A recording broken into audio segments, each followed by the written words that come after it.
How to track location with Gmail on Google Maps. What's up everyone, in this tutorial we'll be talking about how you can easily track your location with Gmail on your Google Maps. But before getting started, make sure to like the video down below and subscribe to the channel. Now, let's begin. The first thing you need to do is open up your settings on your phone and then scroll down until you see Google. Go ahead and tap on the Google services. And once you get here, you can just go ahead and tap on your Gmail to go to manage your account. And once you open up your account manager, what you need to do is swipe left tool on your screen on these tabs and then tap on the security tab.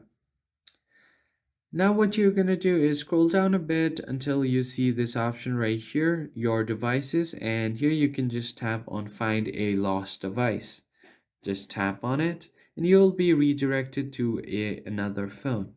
Now you are just going to choose your main device right here that you want to find.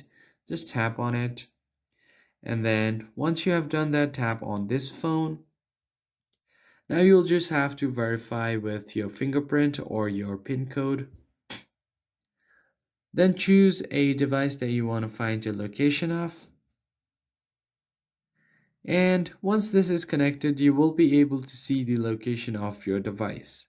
And that's how you can easily track location on your Google Maps with Gmail. I hope you found this video helpful. I'll see you guys on the next one. Thank you for watching.